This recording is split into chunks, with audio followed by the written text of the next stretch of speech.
The vibrating hum had been keeping me awake for 6 months. It wasn't a sound you heard with your ears so much as a sensation you felt in your teeth. A low-frequency thrum, like a massive heart beating beneath the floorboards of the Victorian home I had spent 40 years paying off. It was a ghost frequency, hovering right at the edge of perception, constant and maddening. My name is Arthur Vance. I am 72 years old, and for 30 of those years, I served as a sonar technician for the United States Navy. I know what a submarine sounds like when it's trying to hide in a thermal layer. I know the difference between biologic noise and mechanical cavitation. I know sound. But my son, Robert, and his wife, Chloe, told me it was tinnitus. They told me it was the phantom sounds of a decaying mind, the auditory hallucinations of a man whose brain was slowly turning to mush. "It's just your ears, Dad," Robert said to me over breakfast that morning, not even looking up from his phone. He shoveled a spoonful of granola into his mouth, the crunching sound loud in the tense kitchen. "Dr. Evans said this would happen. It's age-related hearing loss." "It's not silence, Robert," I said, gripping my coffee mug to stop my hand from trembling. "It's a mechanical hum. It's 60 hertz. Chloe sighed, a sound of supreme exhaustion, as if dealing with me was a burden heavier than Atlas carrying the sky. She walked over and placed a hand on my shoulder. It felt patronizing, heavy. "Arthur, please," she said, her voice dripping with that sickly sweet tone people use for toddlers. "We bought you the white noise machine." "The machine just adds to the noise," I argued. "The hum is coming from the structure." Robert snapped, slamming his spoon down. The violence of the motion made me flinch. "God, do we have to do this every morning? You're imagining it. You're paranoid." They made me feel crazy. For months, they chipped away at my reality, eroding my confidence in my own senses. They made me doubt the one thing, my hearing, that had kept me and my crew alive during the Cold War. I would sit in my armchair in the living room, feeling the vibration travel up my spine, and I would tell myself I was broken. I would tell myself that I was the problem. But I wasn't crazy. I was just being slowly erased. The realization didn't come with a bang. It came with a notification. It was a Tuesday afternoon, gray and drizzling. Robert had banished me to the detached garage to look for a box of old photos of my late wife, Martha. He had moved all of my junk, his words, out there 2 months ago to make room for his home gym in the spare bedroom. The garage was cold, damp, and cluttered with the detritus of a lifetime that he deemed worthless. Boxes of my vinyl records, my uniform, Martha's sewing machine, all stacked haphazardly against the back wall. I was shivering in my cardigan, shifting a heavy box of books, when my phone buzzed in my pocket. It was an old Android model, a hand-me-down from Robert that I barely knew how to use. I pulled it out to check the time, wondering if I had been out there long enough to satisfy them. I swiped the screen. A prompt filled the display, glowing bright in the dim light of the garage. I stared at the screen. The rain hammered against the metal roof, but the world suddenly went silent. I knew the password because Robert complained every time he had to type it in for me. I didn't have a repeater in the garage. I didn't have neighbors for a quarter mile on either side. We were surrounded by woods. I looked at the signal strength icon in the top right corner. Full bars. The source wasn't coming from the house. It wasn't coming from a neighbor. The source was inside the garage. I turned slowly, holding the phone out like a Geiger counter. I walked toward the workbench. The bars dropped to 3. I walked back toward the garage door. 2 bars. Then I turned toward the back wall. Robert had stacked a wall of cardboard boxes ceiling high against the rear of the garage. It was a fortress of refuse, blocking the old utility access. As I walked toward it, the signal strength jumped back to full. And there it was. The hum. It was louder here. It wasn't the subtle vibration I felt in the main house. It was a distinct, rhythmic drone. It wasn't in my ears. It was coming from behind the plywood paneling I had installed myself in 1995 to insulate the shop. I squeezed between 2 stacks of boxes, my heart hammering against my ribs. I placed my hand flat against the wood paneling. It was warm. Not just room temperature. It was vibrating with heat. I stood there in the dark, my hand on the wall, tears stinging my eyes. Not tears of sadness, but tears of relief. I wasn't senile. I wasn't broken. I was right. If you have ever been told you are losing your mind by the people who are systematically dismantling your life, If you've ever sat in the dark wondering if you are hallucinating while your family laughs in the next room, if you've ever felt the cold grip of gaslighting make you question your own soul, listen to me closely. Don't make the mistake I did. Don't trust the people who benefit from your confusion. Trust your gut. Trust the hum. I needed to see what was behind that wall. I grabbed a tire iron from the workbench, my grip white-knuckled. I raised it, ready to smash through the wood. Then I stopped. If I smashed it now, Robert would know. He was inside the house. He would come out here. He would spin another lie. Or worse, he would use my violent outburst as the final excuse to have me committed. He had threatened it before. "One more episode, Dad," he had said last week. I lowered the iron. I couldn't break the wall while they were home. I had to be tactical. I had to be a sonar tech again. Listen, analyze, strike only when the target is confirmed. I waited 2 days. The tension in the house was suffocating. The air felt thick with secrets. Robert was on edge, pacing the kitchen, constantly checking his phone. The next morning, the escalation began. We were sitting at the breakfast table. Chloe was buttering toast with aggressive, sharp movements. Robert threw a piece of paper onto the table in front of me. It slid across the wood and hit my coffee mug. "Look at that, Dad," he said, his voice tight with suppressed rage. I looked down. It was the electric bill. $840, Robert said, leaning over me. $800 for 1 month, Dad. I blinked, looking at the numbers. The usage graph looked like a vertical cliff.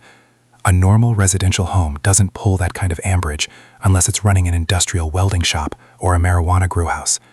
I don't understand, I stammered, playing my part. I turned the lights off. Chloe snapped, slamming the butter knife down. "You leave the space heaters on. You leave the TV on. You forget everything, Arthur. We can't afford this." "I'm sorry," I whispered, shrinking into my chair. "I'm sorry, Robbie. I forget things. My mind." "Clearly," Robert muttered, snatching the bill back. "I'm going to have to take over the utility accounts directly. I can't trust you with the banking anymore." I nodded, staring at my oatmeal. Inside, my blood was boiling. I knew exactly where that electricity was going. It was going to the garage. It was going to the warmth behind the wall. He was stealing my power, running up a bill in my name, and then screaming at me for the cost. It was a level of cruelty that took my breath away. "We have a business lunch at noon," Robert announced, checking his watch. "Chloe and I are meeting some investors. We'll be gone for 3 hours. Do not touch the thermostat. Do not touch the stove. Just..." "Okay," I said. They left at 11:45 a.m.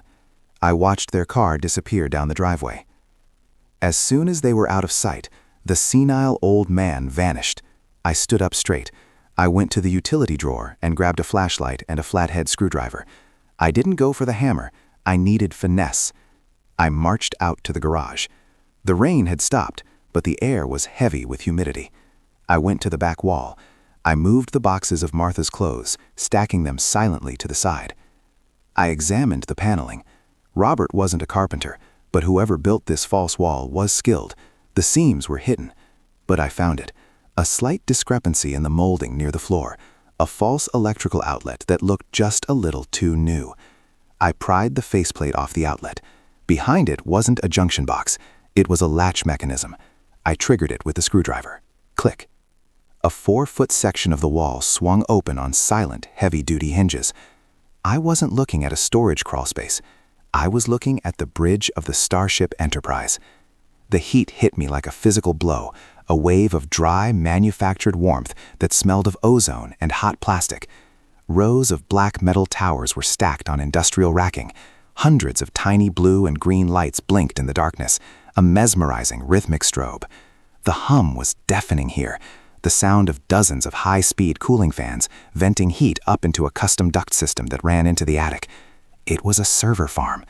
I stepped inside, my flashlight beam cutting through the gloom. It was a crypto mining operation. High-end, energy-guzzling graphics cards and ASIC miners were churning away, processing calculations at a speed I couldn't comprehend. My tinnitus was the sound of cooling fans. My wastefulness with electricity was actually powering a machine that was generating thousands of dollars a month.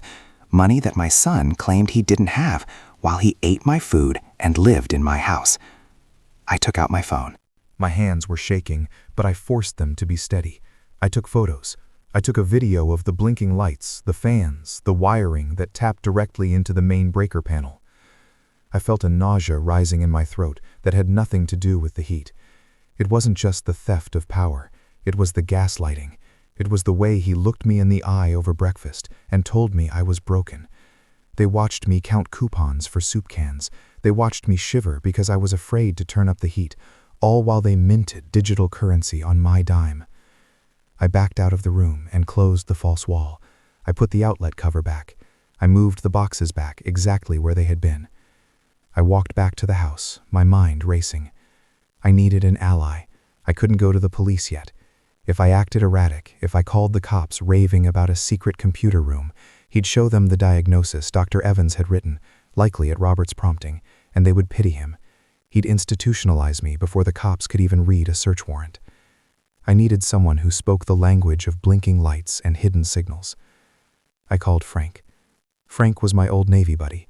He had been a cryptologist in the service and now worked in cybersecurity for a defense contractor.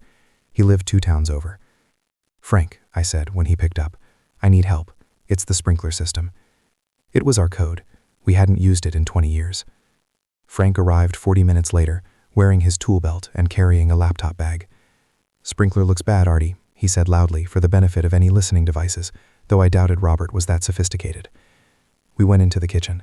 I turned on the faucet to create background noise. We sat at the table, whispering. I showed him the photos on my phone. Frank's eyes went wide. He adjusted his glasses, scrolling through the images. "That's serious hardware, Artie," he whispered. "That's not a hobby rig. That's an industrial mine. ASIC ant miners, top of the line."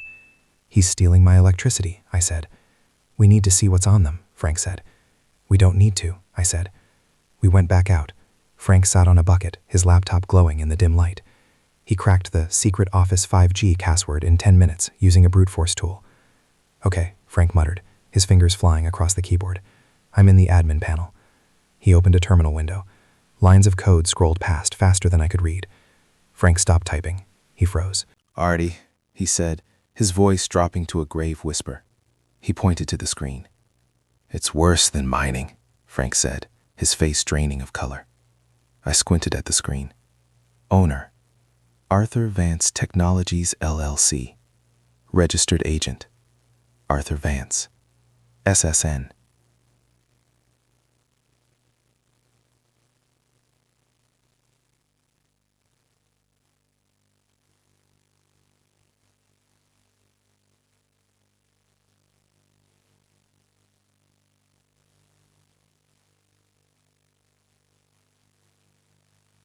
During my oatmeal, listening to the hidden hum vibrating through the floorboards, knowing exactly what it was costing me, while my son, Robert, sat across from me and complained about the price of eggs. Every time Robert sighed about the drafty windows costing us money, I had to bite my tongue until I tasted the metallic tang of blood. Every time Chloe rolled her eyes when I asked a simple question, treating me like a burdensome piece of furniture that had learned to talk, I forced a smile. I played the part of the confused, compliant invalid because I knew that upstairs, in the guest room Frank had set up as a command center, the laptop was recording everything. Frank had installed a keylogger on the network. It was a ghost program, capturing every keystroke Robert made when he went out to the gym to check his rig. We saw everything. We had his passwords. We had his digital wallets. We had his encrypted emails to buyers in Estonia and darker contacts in Macau. We watched as he leased out the servers running on my dime to host gambling sites that preyed on the desperate. He was selling my life by the kilowatt. The stage for the final confrontation was set for Friday night. Robert was vibrating with a nervous energy that he tried to pass off as excitement. He had invited his investors, 2 men named Vinny and Silas, who arrived in a leased BMW, wearing cheap suits that strained at the buttons and smelling of aggressive cologne. I suspected they weren't investors at all, but loan sharks Robert owed money to for the initial hardware purchase. He needed to show them the operation to prove he could pay them back. He needed to show them the golden goose before they broke his legs. He thought I would be asleep by 7 p.m. That was the routine. Chloe would bring me a glass of warm milk, always insisting I drink it to settle my bones and usher me to bed like a toddler. At 6:45 p.m., Chloe came into the living room with the glass. "Here you go, Arthur," she said, her smile tight and fake. "Drink up, you look tired." I took the glass. It was warm, sickly sweet. I looked at her, searching for any trace of the woman my son had married, any shred of guilt. There was none, just impatience. "Thank you, Chloe," I said, my voice deliberately frail. I waited until she turned the corner back to the dining room. I walked to the kitchen sink and poured the milk down the drain. I washed the glass and set it on the counter. Then I went to my bedroom, closed the door, and turned off the light. But I didn't get into bed. I sat in my armchair in the dark, my hands gripping the armrests, listening.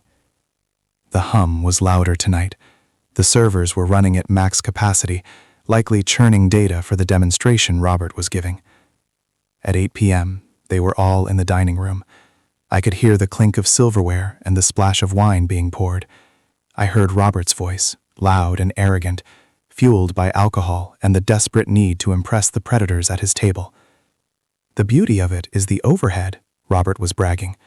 I could hear the sneer in his voice through the thin walls. "It's effectively zero. The old man pays the electric bill. The liability is all in his name. The LLC, the internet service, the property deed, it's all Arthur Vance. If anything goes sideways, he's the fault guy. But nothing will go sideways. It's a ghost operation." A gravelly voice asked. "He doesn't know what day of the week it is," Chloe laughed, a high, tinkling sound that made my skin crawl. "We told him the noise was tinnitus. He bought a white noise machine." I stood up. I walked to the closet and pulled down the garment bag I hadn't touched since Martha's funeral. I unzipped it. The smell of mothballs and history drifted out. I put on my dress uniform jacket. It was tight across the shoulders. I wasn't the young man I used to be, but the gold buttons still shined, and the chief petty officer rank on the sleeve still meant something. It made me stand straight. It reminded me that I was a man of discipline, not a senile victim. I walked into the hallway. The laughter from the dining room was raucous now. I went to the main breaker box, located in the utility closet by the back door. I opened the gray metal panel. I looked at the labels Robert had messily scrawled. Main house, kitchen, HVAC, and then the new sub-panel feed he had installed illicitly, gym/garage. I didn't just flip a switch. I grabbed the main fuse block for the garage sub-panel. I gripped the handle with both hands. I pulled. The heavy clunk of the disconnect sounded like a gunshot in the quiet hall. The hum died instantly. The vibration in the floor stopped. The house felt suddenly, violently still. The silence that followed was heavy. It hung in the air for 3 seconds. Then from the dining room, the shouting started. "What happened?" Robert yelled. "I thought you said this was stable, Bobby," the gravel voice growled. I turned on a heavy-duty flashlight I had taken from my nightstand. I held it in my left hand. In my right, I held a stack of printed documents Frank had prepared. I walked into the dining room. The beam of my flashlight cut through the candlelight, blinding them for a second. Robert jumped up, his chair scraping loudly against the wood floor. His face was flushed with wine and sudden, sharp panic. He stammered, squinting into the light. "What are you doing up? What did you do? Did you touch the fuse box?" "I touched a lot of things, Robert," I said. My voice wasn't the whispery rasp of a dying man. It wasn't the apologetic mumble of a burden. It was the command voice of a chief petty officer who had directed men through typhoons. It filled the room, bouncing off the walls. "I touched the false wall in the garage," I continued, stepping fully into the room so the light from the chandelier hit my uniform. "I touched the server logs." The investors went quiet. They were professionals. They knew the smell of a bust. Chloe dropped her fork. It hit her plate with a sharp chime that echoed in the silence. You don't know what you're talking about," Robert stuttered, looking wildly from me to his guests, trying to salvage the illusion. "He's having an episode. He gets confused at night. Dad, give me the flashlight and go back to bed." "There will be no mourning for this house, Robert," I said. I threw the papers onto the center of the table. They fanned out, sliding across the polished wood, knocking over a wine glass. The red liquid spilled, staining the tablecloth like a wound.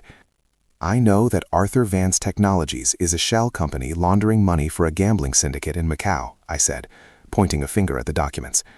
I know that those servers in my garage are hosting nodes for the dark web. I have the IP addresses. I have the bank transfers. I turned my gaze to the two men in cheap suits. They were staring at the papers, reading the headers. And I know that you owe these gentlemen $50,000 for the cooling system, I said. Robert's face turned a shade of gray I had only seen on corpses. The arrogance evaporated, replaced by the terrified look of a child caught playing with matches. Dad, you're crazy. You can't do that. It's in your name. The LLC, the loans, the power bill, it's all you. If they come, you go to jail, I asked, stepping closer. To pay the mortgage? No, I said. I stepped aside, revealing the darkened hallway behind me. You won't be sending me to jail, Robert. Frank stepped into the doorway. He looked imposing, holding a digital camcorder that had been recording for the last 5 minutes.